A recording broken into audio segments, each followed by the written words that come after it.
Hello everyone. আজি তোমালোকক এটা বহুত ইম্পৰ্টেন্ট ভিডিঅ থ্ৰুদি বহুত এটা ইম্পৰ্টেন্ট টপিক তোমালোকৰ লগত ডিসকাস কৰিম। এটো হৈছে ক্লাস 12 ৰ সিলেবাস। কিহৰ সিলেবাস? ম্যাথমেটিক্সৰ সিলেবাস। তোমালোক এতিয়া সেপ্টেম্বৰ মাহত আছা, আজি সেপ্টেম্বৰ। ফেব্ৰুৱাৰীত তোমালোকৰ এক্সাম আহি আছে। এটা তোমালোক বহুত ফেজত হয়তো সোমাই আছা। কোনোবাই একোৱে ম্যাথছ বুজি পোৱা নাই, কাৰবাৰ একোৱে হোৱা নাই, তোমালোকৰ যেবোৰ স্কুলৰ ইউনিট টেষ্ট হৈছে, যেবোৰ পৰীক্ষা হৈছে, তাত দেখিছা যে তোমালোকে খুব কম মাৰ্কছ পাইছা। কাৰবাৰ লেভেল মিডিয়াম হৈ আছে, যোনে অলপ বুজি পোৱা কিন্তু কোৱেশ্চনছবোৰ নিজে কৰিবলৈ দিলে নোৱাৰা। আৰু এখিনি ষ্টুডেন্ট আছে যোনে পাৰায় কিন্তু ষ্টিল তোমালোকৰ টান কোৱেশ্চনছখিনি অলপ প্ৰবলেম হয় আৰু তোমালোক অলপ ভয়ত আছে যে মোৰ পৰীক্ষা হলত গৈ কোৱেশ্চনছবিলাকৰ আনসাৰ ওলাব নে নোলায়। কিমান প্ৰেক্টিস কৰিব লাগিব, ডেইলি মই কিমানটা কোৱেশ্চনছ প্ৰেক্টিস কৰিম, কাৰণ আমাৰ বহুত চেপ্টাৰছ আছে, ফিজিক্স বহুত সাবজেক্ট আছে, ফিজিক্স কেমিষ্ট্ৰি, তাৰ মাজত ম্যাথমেটিক্সকো টাইম দিবলগীয়া হয়, কেমিষ্ট্ৰিকো টাইম দিবলগীয়া হয়, ফিজিক্সকো টাইম দিবলগীয়া হয়, দিনটোত শেডিউলটো মেইনটেইন কৰিবলৈ দিগদাৰ হৈ যায়। তো তেনেকুৱা এটা মোমেন্টত তোমাৰ ওচৰত এটা প্ৰপাৰ ষ্ট্ৰেটেজি থাকিব লাগিব, ডিপেন্ডিং অন ইয়োৰ সিচুৱেশন। তুমি কোনটো লেভেলত আছা সেই লেভেলটোৰ ওপৰত বেছ কৰি তোমাৰ এটা ষ্ট্ৰেটেজি থাকিব লাগিব। তুমিতো ইনে ৰেন্ডমলি ষ্টাৰ্ট কৰিলে নহব যে আজিৰ পৰা ধামধুম মই এইখিনি কোৱেশ্চনছ পঢ়া ষ্টাৰ্ট কৰি দিলো আৰু মোৰ হৈ যাব, এনেকুৱাটো নহয় না। সো ষ্ট্ৰেটেজি ফলো কৰি পেলাই মাৰ্কস গেইন কৰাটোৱে এটা ষ্টুডেন্টৰ কাম, এটা ষ্টুডেন্টৰ এটা ব্ৰাইট ষ্টুডেন্টৰ এটা সিম্পটম বুলি কৈছো আমাৰ। সো তাৰ কাৰণে আমি সিলেবাসটোৰ ওপৰত আমাৰ এটা ব্ৰাইট নলেজ লাগিব যে আমাৰ সিলেবাসত আছে কি চেপ্টাৰছ পঢ়িব লাগিব, পাৰ চেপ্টাৰত কিমান মাৰ্কস কি আছে। সো সেই বস্তুটো যদি তোমালোকে অবজাৰ্ভ কৰা তেতিয়ালে মই দুটা পাৰ্টত সিলেবাসটো ডিভাইড কৰিব পাৰো। এটা হৈছে ক্যালকুলাস আৰু এটা হৈছে নন ক্যালকুলাস। ক্যালকুলাসত আমাৰ যিবোৰ ইন্টিগ্ৰেশন ডিফাৰেন্সিয়েশন এখিনি সোমাই থাকে আৰু এখিনি তাৰ বাদে বাকি যিবোৰ চেপ্টাৰছ আছে। আৰু বহুত ষ্টুডেন্ট তোমালোক আছা যাৰ ম্যাথমেটিক্যাল ব্যাকগ্ৰাউণ্ডত যোৱাৰ বহুত প্ল্যান নাই ইন ফিউচাৰ। সো কোনোবাই নাৰ্সিং ব্যাকগ্ৰাউণ্ড যাব, কোনোবাই তেনেকুৱা ধৰণৰ ব্যাকগ্ৰাউণ্ডত যোৱাৰ যিখিনি ষ্টুডেন্ট আছে তেওঁলোকৰ কাৰণে তোমালোকে অকল বিচাৰি আছা যে কেনেকৈ অকল নন ক্যালকুলাসখিনি পঢ়িয়ে ম্যাথছখন পাৰ কৰি দিব পাৰিবা, ম্যাথছখন এটা ভাল মাৰ্কস বা মিডিয়াম লেভেলত এটা ভাল মাৰ্কস লৈ আহিব পাৰিব। তো তাৰ কাৰণে আমি সৰু অকনমান সময়ত আজি ডিসকাস কৰিম। এদিন মই বহুত ডিটেইলছত ডিসকাস কৰিম পিছত, বাট আজিৰ কাৰণে অলপ খুব কম সময়ত আমি সিলেবাসখন এবাৰ ডিসকাস কৰো সো দ্যাট তোমালোকৰ লেভেলটো নিজৰ লেভেলটোৰ ওপৰত বেছ কৰি তুমি যাতে এটা প্ল্যান বনাব পাৰা। তো তোমাৰ নন ক্যালকুলাসত তোমাৰ সিলেবাসত কি আছে? এটা চেপ্টাৰ আছে তো ৰিলেশন এন্ড ফাংশন, এটা চেপ্টাৰ আছে তো ইনভাৰ্স ট্ৰিগোনোমেট্ৰিক ফাংশন, এটা আছে ম্যাট্ৰিসেছ, এটা ডিটাৰমিনেন্ট, এটা আছে ভেক্টৰ, 3D, LPP, প্ৰবাবিলিটি। এটা চেপ্টাৰ মই লিখি ৰাখিছো 3, 4 if I am not wrong, এইকেইটা চেপ্টাৰ নম্বৰ আছিল। তোমালোকে এবাৰ ম্যাথছ কৰি চাই লবা চেপ্টাৰ নম্বৰ কেইটা ঠিকে আছে। সো ৰিলেশন এন্ড ফাংশন চেপ্টাৰটো তোমালোকৰ টোটাল 4 মাৰ্কস আছে। আৰু যদি মই অনেষ্টলি কওঁ তোমালোকে হয়তো এতিয়ালৈকে পঢ়িহতে ফিল কৰিছা যে এই ৰিলেশন এন্ড ফাংশন চেপ্টাৰটো অলপমান টান লাগে, কিয়নো কাৰণ তাত লজিক লগাব লাগে আৰু লজিক লগাই লিখি তাক এক্সিকিউট কৰোতে অকমান দিগদাৰ হয়। আৰু কাৰবাৰ যদি তুমি ভাবি আছা যে মই পাৰিছো বাট ষ্টিল এক্সামত টিচাৰে মাৰ্ক কাটি দিয়ে কিবা এটা লজিক থাকি গ'ল বুলি সৰুকে। সো তেনেকুৱা এটা প্ৰবলেম ফেচ কৰি আছা তোমালোকে ফাৰ্ষ্ট চেপ্টাৰটোত। আৰু সেকেন্ড চেপ্টাৰটো হৈছে ইনভাৰ্স ট্ৰিগোনোমেট্ৰিক ফাংশন। ইয়াত তোমালোকৰ অলপ ট্ৰিগোনোমেট্ৰিক নলেজ লাগে, অলপমান ট্ৰিগোনোমেট্ৰিক নলেজ লাগে। যাৰ ট্ৰিগোনোমেট্ৰিক নলেজ নাই সিহঁতি অলপ প্ৰবলেম ফেচ কৰি আছে। তোমালোকৰ যদি কাৰবাৰ ট্ৰিগোনোমেট্ৰিক নলেজ নাই তোমালোকে প্ৰবলেম ফেচ কৰি আছা তাত। বাট মই কি কওঁ যে তুমি যিমানে প্ৰবলেম ফেচ নকৰা, তুমি এটা কাম কৰা কি তুমি এনসিআৰটি সলিউশনছখিনি কৰি পেলোৱা, এনসিআৰটি কোৱেশ্চনছখিনি তুমি কৰি পেলোৱা তাক বাৰবাৰ ৰিভাইজ কৰি দিয়া। ৰিভাইজ কৰাৰ পিছত দেখিবা যে তোমাৰ এটা বেসিক বেস তোমাৰ ইনভাৰ্স ট্ৰিগোনোমেট্ৰিক ফাংশনত বনি যাব। তুমি অলৰেডি যিখিনি এনসিআৰটি কোৱেশ্চন আছে তাক বাৰে 3-4 বাৰ মান কৰি পেলোৱা, বেছি টাইম নালাগে, বেসিক কোৱেশ্চন নাইও তাত। তোমাৰ দুদিন যদি ভালকে বহি কৰি দিয়া তোমাৰ হৈ যাব। তুমি দেখিবা যে তুমি তাৰ পৰা 4 মাৰ্কস এটা পাব পৰা কেপাসিটি তোমাৰ আহি গ'ল। তো 4 মাৰ্কস তুমি পাই যাবা আৰামত ধুনীয়াকৈ ইয়াত। সেকেন্ড যদি আহা ম্যাট্ৰিসেছ তোমালোকে দেখিছা যে এইটো যে ভেৰি ইজি চেপ্টাৰ। তোমালোকে দিছা মেট্ৰিক্স এডিশন কৰিব লাগে, আৰু ময়ো চেনেলত প্লেলিষ্টত মেট্ৰিক্স ষ্টাৰ্ট কৰি দিছো। কোনোবাই যদি দিগদাৰ পোৱা মেট্ৰিক্স চেপ্টাৰটো তোমালোকে তাত গৈ চাব পাৰা। আৰু তাতে 6 মাৰ্কস আছে। সো ইজি 6 মাৰ্ক তোমাৰ কাৰণে ওলাই আছে, ইজি 6 মাৰ্ক। তুমি যদি এদিনো যদি ভালকে ঘৰত বহি লৈ যদি মেট্ৰিক্সখন যদি পঢ়া তোমাৰ কনফিডেন্স আহিব, তোমাৰ 6 মাৰ্ক এটা আহিয়ে আছে চকু বন্ধ কৰি। তুমি যদি এদিনো যদি পঢ়িছা মেট্ৰিক্স বহুত ভালকে গোটেই কোৱেশ্চনছখিনি যদি কৰিছা বা দুদিন টাইম লৈ তুমি পঢ়া, তোমাৰ 6 মাৰ্কস তুমি পাই যাবা। ফোৰ্থ আহিলে ডিটাৰমিনেন্টটো মেট্ৰিক্সৰ নিচিনাই অলপ বেলেগ, তাৰ মেট্ৰিক্সৰ ডিটাৰমিনেন্ট ওলাব লাগে। কোৱাইট সিমিলাৰ চেপ্টাৰ, সো ডিটাৰমিনেন্টটো যদি তোমালোকে দেখিছা যে ডিটাৰমিনেন্টৰ বহুত টাফ নহয় আগতে অকমান প্ৰপাৰ্টিজ এপ্লাই কৰা কিছুমান ডিটাৰমিনেন্ট আছিলে হেবোৰ আজিকালি কাটি পেলালে সিলেবাসৰ পৰা আজিকালি বুকত তোমালোকে হেতু বস্তু নেদেখা ঠিক আছে তো তোমালোকে হে ডিটাৰমিনেন্টৰ 8 মাৰ্কটো তোমালোকৰ কাৰণে ইজি হৈ আছে তো তোমালোকে ইজিলি ডিটাৰমিনেন্টৰ 8 মাৰ্ক পাব পাৰা তো তাৰ কাৰণে কি কৰিব লাগিব 8 মাৰ্কটো পাবৰ কাৰণে প্ৰথম কথা হৈ গল তুমি এনসিআৰটি কোৱেশ্চনছ খিনি সলভ কৰা তোমাৰ বেসিক নলেজ আহিব আৰু around 80% question or 90% question final year or তোমাৰ NCERT based day থাকিব তুমি চাব পাৰা previous year paper উঠাই লৈ গতিকে তুমি 6 আৰু 8 marks এত পাই গলা আৰামত তো ভেক্টৰস এটা হলে ভেক্টৰ তুমি ফিজিক্সত শিকি আছা ফাৰ্স্ট ইয়াৰ পৰা ভেক্টৰ চলি আছে vector addition vector subtraction dot product scalar product তোমাৰ তিনটা আৰু চাৰিটা আই থিংক চাৰিটা চেপ্টাৰ আছে ভেক্টৰ এক্সাৰসাইজ আছে ভেক্টৰ এক্সক্লুডিং মিসেলেনিয়াস চাৰিটা চেপ্টাৰ ভেক্টৰ যথেষ্ট মাৰ্ক 12 মাৰ্কস আছে তোমালোকৰ এটা হিউজ মাৰ্ক 12 মাৰ্কস ভেক্টৰত আছে তুমি যদি ভেক্টৰখন যদি 5 দিন বহি যদি ঘৰত ধুনিয়াকে কৰি পেলা এবাৰ কোৱেশ্চনছ খিনি কৰি ললা তুমি কোনোবা টিচাৰৰ পৰা শিকি ললা ধৰা আজিকালি তোমালোকে ইউটিউবৰ পৰা শিকি লব পাৰা এনেকে শিকি ললা সেই কোৱেশ্চনছ খিনিকে বাৰে প্ৰেক্টিছ কৰি দিয়া 3-4 বাৰ দেখিবা যে তোমাৰ ভেক্টৰ হৈ গল তো তুমি 12 মাৰ্কস আৰামছে পাই গলা Similarly 3D ৰ অকল আজিকালি লাইন খিনি হে আছে যিখিনি প্ল্যান পাৰ্ট প্ল্যান টু সিলেবাসত নাই প্ল্যান খিনি অকমান কনসেপচুয়াল আছিল গতিকে লাইন খিনি পঢ়ি তোমাৰ দুদিন লাগিব সময় পঢ়িবলৈ সো দুদিনত তুমি লাইনৰ 8 মাৰ্কস পাব পৰা হৈ গলা দুদিন যদি ভালকে পঢ়িছা ট্ৰাস্ট মি তুমি ডেডিকেটেডলি দুদিন ঘৰত বহি পঢ়া তুমি ইউটিউবত চাই পঢ়া বা কোবাত চাই পঢ়া বা তুমি তোমাৰ স্কুল টিচাৰ বা টিউচন টিচাৰৰ ওচৰত পঢ়া ধুনিয়াকে পঢ়ি অকল এনসিআৰটি কোৱেশ্চনছ খিনি কৰা আৰু তাক 2-3 বাৰ প্ৰেক্টিছ কৰিবা দেখিবা যে এই মাৰ্কছ খিনি তোমাৰ কাৰণে একদম ইজি হৈ আছে টাইমে নালাগে মেট্ৰিক্সত তোমাৰ দুদিন সময় লাগিব মেট্ৰিক্সত দুদিন পঢ়িলে হৈ যাব ডিটাৰমিনেন্ট দুদিন পঢ়িলে হৈ যাব ভেক্টৰছ তুমি 3-4 দিন ল'ব পাৰা 3D তুমি দুদিন পঢ়িলে হৈ যাব লাষ্ট আহিলে এলপিপিত মাত্ৰ 10টা কোৱেশ্চন আছে মাত্ৰ 10টা মিসেলেনিয়াছৰ বাদে নৰমাল চ্যাপ্টাৰটো 10টা কোৱেশ্চন আছে হে 10টা কোৱেশ্চন তোমাৰ কোনতে টাইমে নালাগে তুমি এবাৰ বুজি ললে হল গ্ৰাফবোৰ আমি তো ভিডিওত ডিসকাস কৰিমে তুমি যদি এবাৰ বুজি ল তোমাৰ কাৰণে 8 মাৰ্কটো একদমই ইজি হৈ আছে এলপিপিৰ এটা এলপিপি সৰি 6 মাৰ্কটো তোমাৰ কাৰণে একদমই ইজি হৈ আছে আৰু ফাইনালি প্ৰবাবিলিটিটো সৰুৰ পৰা পঢ়ি আছে একেখিনি প্ৰবাবিলিটি খালি ইয়াত এটা দুটা অকমান হায়াৰ লেভেলত আহিব লাইক বায়াস থিওৰাম আহিব সো হে বস্তুখিনি এবাৰ কৰি লোৱাৰ পাছত তোমাৰ সাগে এসপ্তাহ টাইম ধৰা এলপিপি এৰ প্ৰবাবিলিটি তোমাৰ 1 উইক এটা লব 1 উইকত তুমি এই 6 আৰু 8 মাৰ্কস পাই যাবা আৰু এটো ইনভাৰ্স ট্ৰিগনোমেট্ৰিটো ইমানে সৰু চেপ্টাৰটো যে তুমি যদি দুদিনও পঢ়া তুমি পাই যাবা মাৰ্কসটো আৰু ইমানখিনি মাৰ্কস তোমাৰ ফিক্স হৈ আছে তোমাৰ ফিক্স ইয়াত তুমি এটো চেপ্টাৰ সব দুদিন পঢ়িয়া দুদিন ম্যাট্ৰিক্স দুদিন ডিটাৰমিনেন্ট দুদিন ভেক্টৰ 4 বা 5 দিন 3D তুমি দুদিন বা 3 দিন ল'ব পাৰা এলপিপি তুমি দুদিন লৈ ললা তো আৰু প্ৰবাবিলিটি 4 দিন লৈ ল মাত্ৰ হিমান গিদিন যদি তুমি ডেডিকেটেডলি যদি পঢ়া ডেডিকেটেডলি এ পূজা আহি আছে পূজাৰ গিদিন তুমি দিনত 2 ঘণ্টা পূজা চাব গলা বা 4 ঘণ্টা পূজা চাব গলা বা কোনোবা দিনা এটা বেলাই পূজা চাব গলা বাকি টাইমটো তুমি হিমানখিনি ডেডিকেট কৰি দিয়াছন দেখিবা যে এই মাৰ্কটা তোমাৰ sure and certain কিমান 56 মাৰ্কছৰ টোটাল মই ৰিলেশন ফাংশনটো অলপ দেৰি কাৰণে যদি এৰি ৰাখো তেতিয়া হলে তোমাৰ 52 মাৰ্কস তোমাৰ একো কষ্ট নকৰাকে আহি আছে একো কষ্ট নকৰাকে আহি আছে 52 মাৰ্কস জাস্ট তুমি দুদিনকে বহি দিব লাগে আৰু কি কৰিব লাগে বেলেগ একো নহয় তুমি স্কুলত টিউচনত বা ইউটিউবত তুমি শিকিলোৱা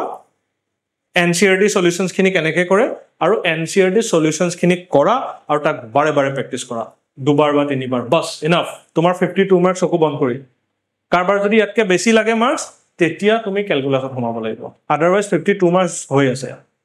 যাৰ ম্যাথছৰ বহুত বেছি প্ল্যান নাই যাৰ ম্যাথছত আগবঢ়াৰ কি হিমানটো মাৰ্ক মাত্ৰ 10-15 দিন পঢ়ি পেলাই আনিব পাৰে আজি সেপ্টেম্বৰ তোমাৰ নৱেম্বৰ লৈকে ফেব্ৰুৱাৰী লৈকে বহুত মাহ আছে মাত্ৰ 12-15 দিন পঢ়িলে এখিনি কভাৰ হৈ যায় 15-20 দিন হাৰ্ডলি 15 দিন মাজত গ্যাপ যদি পঢ়া যে এটো শনি দেও পালো মই এটা চেপ্টাৰ কমপ্লিট কৰিলো বলে এই শনিবাৰে দেও পাৰে মই ম্যাট্ৰিক্সটো একদম শেষে কৰি পেলাও পঢ়ি পেলাই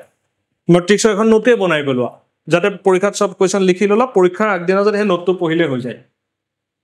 তেনেকে সবতে দুদিন টাইম দি পেলে তুমি এটো ৰেডি কৰি লব পাৰা তো হেতুই কৰিব শনিবাৰ দেওবাৰ তুমি লৈ লোৱা শনিবাৰ দেওবাৰ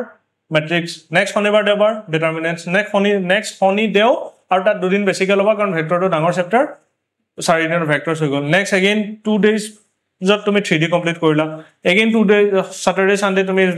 LPB কমপ্লিট কৰিলা এণ্ড ফাইনেলি প্ৰবাবিলিটি তুমি 4 দিন কমপ্লিট কৰিলা তোমাৰ দেখোন অক্টোবৰলৈকে হৈ গ'ল 52 মাৰ্কছ মেথমেটিক্সত কি টেনচন ল'ব লগীয়া আছে অকলটো NCERT কৰিব লাগে মোৰ কথা বিশ্বাস হোৱা নাই তুমি প্ৰিভিয়াছ ইয়াৰ পেপাৰ উঠাই চাই লোৱা বা তুমি দুদিন হিমানটো কৰি প্ৰিভিয়াছ ইয়াৰ এই চেপ্টাৰ্ছ খিনি কোৱেশ্চনছ খিনি কৰা তুমি দেখিবা কোৱেশ্চনবোৰ তুমি পাৰিছা তোমাৰ 52 মাৰ্কছ ইজি হৈ আছে তোমাৰ কাৰণে খালি এতিয়া তোমাৰ থাকিলে কি তাতকে ওপৰত যাম কেনেকে এটো মই কাৰ কাৰণে কলো জুন অলৰেডি গ্ৰাউণ্ডত আছে যাৰ ইউনিট টেষ্ট বিলাকত ফেইল কৰি আছা বা একদম যেনে তেনে পাছ কৰিছা অলপ মাৰ্কছ পাইছা যাৰ একদম অৱস্থাটো একেবাৰে বেয়া এতিয়া যদি মই অলপ যদি ওপৰত আহো আৰু যদি তোমাক মাৰ্কছ লাগে তেতিয়া তুমি কি কৰিব পাৰিবা তাৰ ওপৰ ক্যাটাগৰী ষ্টুডেন্টছ খিনিলে যদি মই আহো যি অলৰেডি পঢ়া শুনা ঘৰত ধুনিয়াকে কৰি আছা অলৰেডি তোমালোকে তো ইউনিট টেষ্ট বিলাক গৈছে কেবাটো চেপ্টাৰ ক্লিয়াৰ চাগে হৈ গ'ল ইয়াৰ নন ক্যালকুলাছৰ কেবাটো চেপ্টাৰ তোমালোকৰ হৈ গ'ল খালি তোমালোকৰ প্ৰবলেম হৈ আছে ৰিলেশন ফাংচন আৰু কন্টিনিউটি এণ্ড ডিফাৰেন্সিবিলিটি কন্টিনিউটি ডিফাৰেন্সিবিলিটি বুলি নহয় এই ক্যালকুলাছ পাৰ্টটো তোমালোকৰ কনফিউজন হৈ আছে আৰু কিছুমান চেপ্টাৰ এতিয়ালৈকে স্কুলত পঢ়োৱা হোৱা নাই তোমালোকৰ বা যতে পঢ়ি আছা তাত হোৱা নাই সিলেবাস কমপ্লিট হোৱা নাই সো তাৰ কাৰণে তুমি কি কৰা ৰিলেশন ফাংচন বিলাক বুজিবৰ কাৰণে তুমি অলৰেডি সলভড হৈ থকা বুক এখনৰ পৰা ৰিলেশন ফাংচনৰ আনসাৰবোৰ কেনেকৈ লিখিছে চোৱা তাৰ কাৰণে এখন বেষ্ট বুক হল RD শৰ্মাৰ বুকত গৈ তুমি চোৱা যে ৰিলেশন ফাংচনৰ কোৱেশ্চনবোৰ কেনেকৈ জাস্টিফিকেশন দিছে সেই জাস্টিফিকেশনটো বুজিবলৈ ট্ৰাই কৰা আৰু বুজি পেলাই তাক তুমি নিজে এবাৰ সলভ কৰা আৰু ম্যাথছ কৰিছানে চোৱা আৰু যদি তাৰ পাছত ডাউট আছে তুমি গৈ তোমাৰ টিচাৰক সোধা বা আমিও ৰিলেশন ফাংচন স্টাৰ্ট কৰিম আমাৰ চেনেলত তেতিয়ালৈকে তোমালোকে হয়তো ৰিলেশন ফাংচনৰ ভিডিও পাই যাবা তো ৰিলেশন ফাংচনটো তুমি তেনেকৈ কমপ্লিট কৰিব পাৰা আৰু 4 মাৰ্কছ এটা আহিব তো 4 মাৰ্কছ এনেকৈ তুমি ক্যাৰি কৰিব পাৰা বহুতো দিগদাৰ নহয় অলপ কষ্ট হ'ব তাৰ পিছত আহি গ'ল ক্যালকুলাছ এটা ক্যালকুলাছ কেনেকৈ কৰিম বহুত ইন্টাৰেষ্টিং কথা ক্যালকুলাছ বুলি ক'লে বহুতৰ মূৰৰ ওপৰত একদম চুলি দাম খাই যায় হয় নে নহয় একদম এফালেদি কানেদি ধোঁৱা ওলাই যায় সো ক্যালকুলাছ DDX ইন্টিগ্ৰেশন কোৰ কি আহি যায় সো এটা ক্যালকুলাছ পাৰিম কেনেকৈ প্ৰথম পাৰ্টটো হৈ গ'ল continuity I am giving you assurity that continuity এটা পাৰ্টিকুলাৰ টেকনিক আছে সেই টেকনিকটো তুমি যদি কন্টিনিউটি পঢ়া তোমাৰ কাৰণে কন্টিনিউটি একদম ইজি হৈ যাব যেটো আমি কন্টিনিউটি যেতিয়া শিকাম তেতিয়া আমি দেখাম কন্টিনিউটি কেনেকৈ পঢ়ে কেনেকৈ কন্টিনিউটি কোৱেশ্চনছবোৰ কৰে কেনেকৈ ক্যাটাগৰী ডিভাইড কৰে বাট টাইমিং ফৰ দিস টাইম তোমালোকে হয়তো ফিল কৰিছা যে তোমালোকৰ কন্টিনিউটি কোৱেশ্চনছবোৰ বুজি পোৱা নাই কোনোবাটো সি ধৰি লয় কোনোবাটো লেফট হ্যান্ড লিমিট ধৰে কোনোবাটো ৰাইট হ্যান্ড লিমিট ধৰে কোনোবাটো নধৰে লিমিট কোনোবাটো ডাইৰেক্ট উলিয়াই দিয়ে সো কন্টিনিউটি ইজ বহুত I mean বহুত chaos টাইপ এটা বস্তু যোনে বুজি নাপায় তাৰ কাৰণে আৰু যাৰ যোনে বুজি পাই গ'ল তাৰ কাৰণে it's nothing তাৰ পিছত আহি গ'ল ডিফাৰেন্সিবিলিটি তোমাৰ গ্ৰিপ থাকিবই লাগিব তুমি যদি মেথছত ভাল ৰিজাল্ট লব আছে তোমাৰ ডিফাৰেন্সিবিলিটি গ্ৰিপ থাকিবই লাগিব ডিফাৰেন্সিবিলিটি গ্ৰিপ আহিবৰ কাৰণে NCERT কোৱেশ্চন সলভ কৰি তাক 3বাৰ প্ৰেক্টিছ কৰা বা 2বাৰ প্ৰেক্টিছ কৰা তাৰ পাছত তুমি ৰেফাৰেন্স বুকৰ কোৱেশ্চনছ বিলাক প্ৰেক্টিছ সলভ কৰা তেতিয়া তোমাৰ NCERT তোমাৰ ডিফাৰেন্সিবিলিটি গ্ৰিপ আহিব ডিফাৰেন্সিয়েশন সব বেলেগ ফাংচনৰ ডিফাৰেন্সিয়েশন কেনেকৈ কৰে তুমি জানিবই লাগিব আৰু যদি ডিফাৰেন্সিয়েশন নাজানা তেতিয়ালে এই 4টা চেপ্টাৰ তুমি পাহৰি যোৱা এইকেইটা চেপ্টাৰ তুমি একো কৰিবগে নোৱাৰা গতিকে ডিফাৰেন্সিবিলিটি একদম খুব ধুনীয়াকৈ শিকাৰ পিছতে তুমি কি কৰিব পাৰিবা এপ্লিকেশন অফ ডেৰিভেটিভ স্টাৰ্ট কৰি দিব পাৰিবা এপ্লিকেশন অফ ডেৰিভেটিভ কি ডিফাৰেন্সিয়েশনৰ ওয়াৰ্ড প্ৰবলেমছ ওয়াৰ্ডত কিছুমান প্ৰবলেমছ দেব সেই প্ৰবলেমবোৰ ডিফাৰেন্সিয়েশনত বনাই লৈ বিলে সলভ কৰিব লাগে তাৰপৰ আমি এদিন খুব ডিটেইলছত ক্যালকুলাস ডিসকাস কৰিম তাত আমি চাম কিন্তু মই এতিয়াৰ কাৰণে তোমাক এটাই কথা কলো যে ডিফাৰেন্সিয়েবিলিটিত আজিও যদি তুমি বিচাৰা আজি পৰা তুমি হিৰো হ'ব পাৰিবা ডিফাৰেন্সিবিলিটি এন্ড দিস ক্যালকুলাস পাৰ্টত তাৰ কাৰণে এটাই টেকনিক তুমি কি কৰা ডেইলি ডিফাৰেন্সিয়েশনৰ 10টা কোৱেশ্চন মাত্ৰ NCERT পাবা মাত্ৰ 10টা তুমি যদি আজিও যদি ডেইলি ডিফাৰেন্সিয়েশনৰ 10টা কোৱেশ্চন যদি কৰা দেখিবা যে এক মাহত তুমি 300 কোৱেশ্চন কৰিলা মনত ৰাখিবা এক মাহত 300 কোৱেশ্চন বা এক মাহ নহয় বা ডেৰ মাহে ধৰিছো 1.5 মান্থছত তুমি 300 কোৱেশ্চন তোমাৰ হৈ যাব আৰু ইন মিড স্যাটাৰডে এণ্ড সানডে বিলাকত তুমি তাক ৰিভিজন কৰি থাকা এই সপ্তাহত মনডে পৰা ফ্ৰাইডে লৈকে যিখিনি পঢ়িলো সেইখিনি ৰিভিজন কৰা তোমাক 10 কে 5 ডেজ 50টা কোৱেশ্চন হ'ব 50টা কোৱেশ্চন ৰিভিজন কৰা ডিফাৰেন্সিয়েশন আৰু ইন্টিগ্ৰেশন এই দুটা বস্তু তেনেকৈ ডেইলি 10টা তুমি কৰি ৰাখা ডেইলি 10টা তুমি কৰা নৱেম্বৰ লৈকে যদি তুমি ক্যালকুলাছত এক্সপাৰ্ট নোহোৱা মোৰ নাম নহয় তুমি নৱেম্বৰলৈকে ক্যালকুলাছত এক্সপাৰ্ট হৈ যাবা যদিহে ইয়াৰ 10টা ডেইলি যদি কৰা 10টা কৰোতে কিমান টাইম লাগিছে যদিহে কেতিয়াবা বহুত দীঘল কোৱেশ্চন হয় কমাই দিবা 5টা কৰিবা ইয়াৰ 5টা বাট ডেইলি কন্টিনিউ কৰা কন্টিনিউটি এটা মেইনটেইন কৰা আৰু হিমানটো এই দুটা চেপ্টাৰ যদি তুমি পাৰি গলা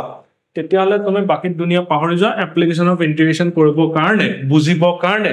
মাত্ৰ তোমাক এটা দিন লাগিব বা এটা দিনো নালাগে এটা বেলা ৰাতিপুৱা 9টাত ষ্টাৰ্ট কৰিলে 12টাত ফিক হৈ যাব একোই নাই তাত আৰু থাকিলে differential equation is all about integration তুমি ইন্টিগ্ৰেশন জানিলেহে ডিফাৰেনশিয়েল ইকুৱেশ্যন পাৰিবা নহলে একো নোৱাৰা তাত তিনটা মেথড আছে হোমোজেনিয়াস লিনিয়াৰ আৰু কিবা এটা মিন্স সেপাৰেশন অফ ভেৰিয়েবল তিনটা মেথড ডট তুমি অকমান ষ্টাৰ্টিং কোন শিকিব লাগে বাকি পিছৰখিনি ইন্টিগ্ৰেশন কৰিব লাগে গতিকে তুমি ইন্টিগ্ৰেশন আৰু ডিফাৰেনশিয়েশনত তুমি এক্সপাৰ্ট হ'ব লাগিব তো তোমাৰ ফাৰ্স্ট কাম কি এই নৱেম্বৰলৈকে ডেইলি 10টা ইন্টিগ্ৰেশন আৰু ডিফাৰেনশিয়েশনৰ কোৱেশ্চন কৰি যোৱা NCERT কৰা ফাৰ্স্ট NCERT যদি এক্সপাৰ্ট হৈ গলা তেতিয়াহে ৰেফাৰেন্স বুকত সোমাবা আৰু তেতিয়ালৈকে দেখিবা যে তোমাৰ নিজৰ কনফিডেন্স আহিব সব পাৰিছো লাগিব তো একদম ইজি তুমি বাকি চেপ্টাৰ সব পঢ়ি থাকিব পাৰিবা তোমাৰ কাম হল ডেইলি তুমি 10টা ডিফাৰেনশিয়েশনৰ কৰা 10টা ইন্টিগ্ৰেশনৰ কৰা হাৰ্ডলি তোমাক 1 ঘণ্টা 1.5 ঘণ্টা সময় ল'ব আৰু স্যাটাৰডে সানডে ইয়াৰ এটা চেপ্টাৰ কমপ্লিট কৰি যোৱা একো হেডেকে নাই তুমি ডেইলি 1.5 ঘণ্টা পঢ়ি থাকিলে হল 1.5 ঘণ্টা ইয়াৰ 10টা খতম আৰু যেটা ক্লাছত যেটা বুজাব টিচাৰ এবোৰ চেপ্টাৰ অলপ বুজি যাবা ভালকে কনসেন্ট্ৰেচনতে কি কৈছে সো দ্যাট আৰু বহিখনটো ক্লাছত লিখি যাবা ঘৰত আহি এবাৰ এনে ওপৰৰ চাবা বহুত কৰাৰ দৰকাৰ নাই তেতিয়া কি হ'ব তোমাৰ যেটা ইন্টিগ্ৰেশন ডিফাৰেনশিয়েশন পঢ়ি হৈ যাবগে তেতিয়া তুমি সেই লাষ্ট অফলে নৱেম্বৰ ডিসেম্বৰ হে টিচাৰে পঢ়ুৱাইছিলে যে যিবিলাক চেপ্টাৰ তাৰ জনে নোটছবোৰ খুলিবা দেখিবা যে সব ইজি লাগিছে সব পাৰিছা তুমি সব বুজি পাইছা it's all about differentiability and integrals so আজিলে বেসিক্যালি ভিডিওটোত মই এটোই কলো তোমাৰ কাম হল একদম সিম্পল হৰু কাম স্যাটাৰডে সানডে এটা চেপ্টাৰ পিক কৰা বাস ইনভাৰ্স ট্ৰিগোনোমেট্ৰিক ফাংশন নেক্সট ম্যাট্ৰিক্স ডিটাৰমিনেন্টস হৈ গল তেনেকে তুমি এটা স্যাটাৰডে সানডে নেক্সট স্যাটাৰডে সানডে তোমাৰ নৱেম্বৰলৈকে এইবিলাক ক্লিয়াৰ হৈ যাব আৰু এইফালে এটো তুমি 10টাকে তোমাৰ নৱেম্বৰলৈকে ক্লিয়াৰ সো এতিয়া ডিসেম্বৰ জানুৱাৰী ফেব্ৰুৱাৰী তোমাৰ এইখিনিটো ক্লিয়াৰ হৈ গল থাকিলেতো অকল ক্যালকুলাছৰ ডিফাৰেন্সিয়েশন ইন্টিগ্ৰেশনত তুমি তো এক্সপাৰ্ট হৈ গলা তো থাকিলে কি এটো পঢ়তে এবেলা লাগিব এইখিনি কোৱেশ্চন কৰোতে তোমাৰ 10 দিন মান লাগিব ইন্টিগ্ৰেশনৰ এক্সপাৰ্ট হোৱাৰ পিছত 10 দিনো নালাগে তোমাৰ কৰিবলৈ আৰু এপ্লিকেশন অফ ডেৰিভেটিভ তুমি আৰামছে বুজি পাই যাবা হেতু 5 6 7 8 দিন লাগিব আৰু লাষ্ট কন্টিনিউটি আমি ভিডিও দিম বা নিদিলেও তুমি বেলেগ বুকত যদি নিদিলেও মানে দিম অলপ দেৰি হ'ব আমাৰ আৰু কন্টিনিউটি তুমি বেলেগ বুকত চাই পেলাই বাট স্কুলত পঢ়াখিনি মেইনটেইন কৰি পেলাই তোমাৰ হৈ যাবগে সো তুমি লেটাৰ পাই যাবা প্লাস 90 প্লাসে পাই যাবা mathematics it is not easy আগতে টান আছিল আগৰ ষ্টুডেন্টক নুহুদিবা তুমি যে মোৰ কেনেকুৱা হ'ব